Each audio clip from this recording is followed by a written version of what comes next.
என்ன வசனம் பார்க்க போகிறோன்னா, வசனம் இல்லை, இது நடந்த சம்பவம். ஸோ பெத்தஸ்தான்னு ஒரு குளம் இருந்தது. அந்த குளத்துல தேவதூதர் வந்து எப்பயாவது ஒரு தடவை வந்து மிக்ஸ் பண்ணுவாங்களாம். கலக்கும்போது அந்த சுற்றி இருக்கிற அந்த பெத்தஸ்தா குளத்தை சுற்றி இருக்கிற நிறைய வியாதிஸ்தர் இருப்பாங்களாம். அதில் யார் முதல்ல வந்து அந்த குளத்துல குதித்து குளிக்கிறாங்களோ அவங்களுக்கு எப்பேற்பட்ட வியாதியும் சுகமாயிடுமா. ஸோ அங்கே 38 வருடமாய் ஒரு கூனி குறுகி ஒரு சப்பானியர் இருந்தாராம்.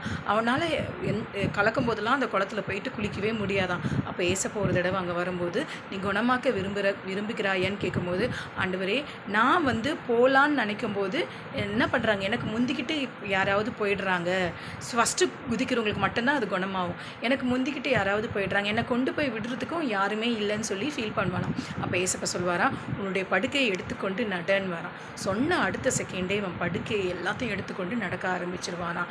ஏன் நான் 38 வருடமாக இருக்கிறேனே, நான் என்னால் எப்படி என் படுக்கையை எடுத்துக்கொண்டு நடக்கணும்னு சொல்லி ஒரு கேள்வியும் கேட்கலையா. ஸோ இந்த சம்பவத்துலேருந்து என்ன தெரியுதுன்னா, கடவுள் நம்மளுக்கு வாக்கு கொடுத்துருப்பாரு, உனக்கு இது நடக்கும்னு சொல்லி வாக்கு கொடுத்துருப்பாரு. ஸோ அது தாமதிச்சிருக்கோம். நீங்கள் கடவுள் வாக்கு கொடுத்தாருன்னா அதுக்கு எந்த கேள்வியும் கேட்காதீங்க, கண்டிப்பாக உங்களுக்கு அது செய்வார். ஏன் எனக்கு இவ்வளோ டிலே ஆகுது, ஏன் எனக்கு நடக்கலை, எல்லாரும் நல்லா இருக்கிறாங்களே நான் மட்டும் ஏன் இப்படி இருக்கிறேன்னு சொல்லி கடவுளை கேட்காதீங்க.